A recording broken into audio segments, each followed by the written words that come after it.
Hey guys, back again for another video. This time I wanted to talk about depression. So obviously you know where I'm coming from. If you've seen any other videos and stuff, you know the line and stuff that I'm going down. That's why I wanted to discuss depression at this point. So to me, there are two different types of depression, and the people that don't deal with one type of it have never truly understood it. There's a lot of information out there now, and there's a lot of attempt to help people with mental health problems, be that depression, anxiety, eating disorders, whatever. I can't push you towards eating disorders. I don't know anything about eating disorders. I just know what I deal with. So, for me, type 1 of depression is when people have had a tragic event in their life, when people have got divorced, when they've lost family members, when they've lost jobs, when they're down on their luck, when they're struggling with bills and stuff like that, and they spiral into that problem of depression. And I'm not discrediting anybody that deals with that. It can be a horrendous thing to deal with, and it does cause depression. The thoughts are the same, the side effects are the same, and symptoms are the same, and stuff like that. But for me, this type of depression is short-lived. Not saying it's a couple of weeks or anything like that. It can be years, it can be months, it can be whatever. But it's not permanent. This is something that you can progress out of. You can not ever get over a family death or anything like that, but you can learn to live with it, and you can find other things in your life, and you can find the good things in your life that will help you progress, kind of thing. And eventually you'll still have those little moments of I miss this, or whatever, but it's not something you're dealing with life. It's not a day-to-day thing in your head. Type 1 is what I believe people fully understand, and the reason why they don't understand type 2, because they get them confused and don't see the difference.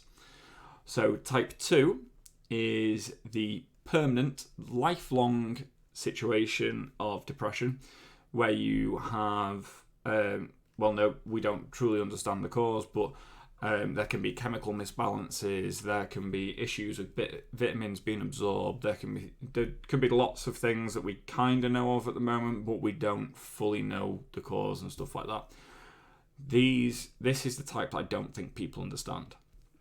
This is the one where you live in day to day, and it doesn't matter if you're in a good point in your life. It doesn't matter if you're out with friends and you're having a good time. That thought can just pop into your head. There's no reason for it to be there. There's no logical thing that's happened to you for you to sit there and go, oh, this is why everything's so bad. It just happens. It just jumps into your head, and it can appear at any time and for no goddamn reason. So I wanted to kind of push this forward with the difference between type 1 and type 2 by talking about somebody I know that has dealt with type 1 that believes they understand type 2 because of how they dealt with type 1. Don't get me wrong, this person is a brilliant person. I have nothing against them. I do believe they are misinformed, and the reason I'm doing this video is to try and help and educate people, as well as get it across to people what people like me deal with. And don't get me wrong, I am on the relatively balanced far of it, because my main problem is anxiety. My anxiety leads to depression. My depression is still there, but it's very, very minor and quite well manageable at the moment. So this person had a really bad time in their life. They lost family members, and a few other things happened, and they got depression. So their depression got them to the point of they stopped attending work, they weren't leaving their house, they felt worthless, they didn't think they had anything in life anymore. So this person had a lot of the same thoughts, a lot of the same feelings as somebody dealing with type 2 depression. So because of that, they believe they understand everybody that has depression. But I have witnessed this person deal with somebody or speak about somebody that has what I refer to as type 2, so the chemical imbalance, the lifelong, the dealing with medication and stuff like that, by saying that the they didn't just grow up with a slap around the head. They didn't deal with the cane and stuff like that. So they weren't brought up to deal with the pain and stuff. And that's why they're depressed. That's why the way they are, because they're too used to things being handed out to them. Blah, blah, blah. Yeah. Lot of crap. So this person, like, they had a bad childhood as well. And they also relatively can sit there and go, I should be the one with depression because I dealt with this, I dealt with that. Again, that has affected that person's life, but it is not something within their brain that they cannot remove. They have found better things in their life now that this now doesn't affect them into the point of depression. So, type 2, it doesn't matter what you're doing. Like I said, you can be at one of the best points in your life, and your brain, your inner monologue, not saying people hear voices, okay, the inner monologue in your head will suddenly turn around and tell you are worthless, that you are hated, that these people are only here listening to you because they pity you. You're only in this job because they feel like they have to help you in some way. They don't want you to feel bad because you're not good enough, so that's the only reason they're there. It doesn't matter if you've never had any evidence to say anything to put you in this mood. It doesn't matter if they've only shown love and affection to you. Your brain will turn around and tell you you are worthless and that you are scum. And you'll get to that point where you don't want to go outside and you don't want to speak to people and you don't bother, and then eventually you just don't. You just live within your own little existence, and that is it. So that's why there's this advice at the moment of, if you don't hear from a friend in a while, go and see them. Not try and drag them out or anything, like go and see them, because it's more than likely that person will probably sit there and go, I'm not coming out, I'm not coming out, I'm not coming out. And a lot of that will be not because they don't want to, but because in their head they believe you're only inviting them because you pity them, or you hate them and you just want to mock them, or there's some form of entertainment to you or something like that. So that's what goes through your head. My now wife put it brilliantly when I was diagnosed, when she turned around to me and said, don't ever feel like you're not ill and not suffering with depression just because you've had a good day and you've smiled. Don't think you can't have a good day because you have depression. You can still have good moments in your life. You can still be happy in your life, but you are still suffering with depression because you still have that chemical misbalance. You still have those problems, and you still have those thoughts that pop in every so often. So I'm going to tell you about some of the things that go through my head.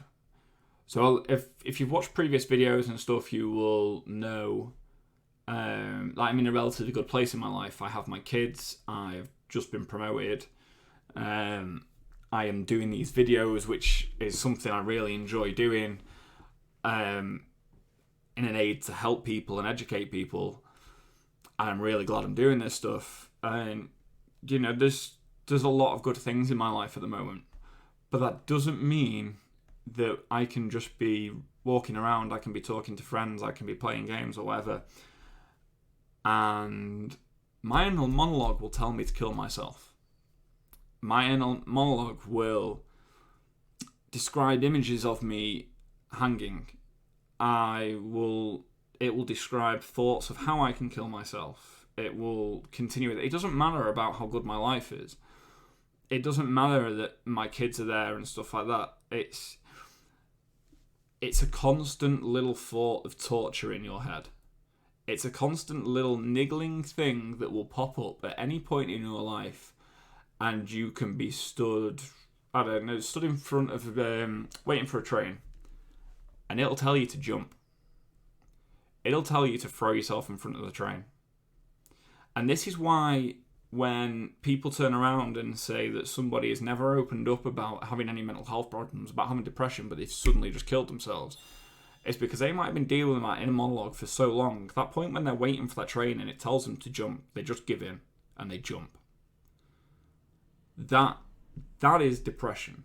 That is the lifelong depression. That is the fight you have to deal with day in, of day out. That is the thing that you have to go for the doctors for constantly for the rest of your life. Now, if you are dealing with depression, don't ever think that that means your life is going to be rubbish. My life is great. My life is absolutely brilliant at this moment. But it doesn't mean I do not deal with those thoughts every day. It doesn't mean that I don't sit there and think that my kids are better off without me. And that the best part of me could be that if I was gone and my life insurance paid out, then they'd have a better life. That's what goes through my head. So you need, if you are a sufferer and you're listening to this because you're a sufferer and you want to see that you're not alone, because you ain't goddamn alone, there are millions of us out there. You need to fight. You need to keep on fighting. Because while you're alive, while you're breathing, while your heart still beats, there is a chance for you to change things in your life. There is a chance for you to find the good things in life that will progress you through life. Yes, you will still deal with this crap, but you will have those happy moments that will outweigh this crap. Just keep on fighting and make your mark, because somebody today didn't make it. There are thousands of people over this world that didn't make this fight today, but you're still here, you're still living, so keep on fighting and do not let this crap get to you. If you want to know that there are people there to support you, there are people there dealing with the exact same situations, then come and join my Discord. I'll put a link in the video below. Come and see what other people go through and how we support each other and that we're there for each other. And you're more than welcome to speak openly about anything. And you will not be judged. We will sit there and help you through the situation which can. None of us are medically trained. Let me put that out there. We are all sufferers of some form of mental health problems. So please, if you want to be able to vent at somebody, to get it off your chest, to do whatever, come and join us. I'm really glad I made this video. I've been thinking about it for a while, and I think you can tell in the tone of my voice compared to other videos that I'm truly passionate about this, and that is why I'm going to start looking at what I can do to help out charities. I'm probably looking towards Mind at the moment because I'm in the UK and they do a lot of good. So that's the route I'm kind of looking at the moment. I'm going to see what we can do. But guys, thank you for watching. Please share, like the video so it can be seen by everyone that it could possibly help. And just remember, guys, you're never alone. How you living, guys? How you living?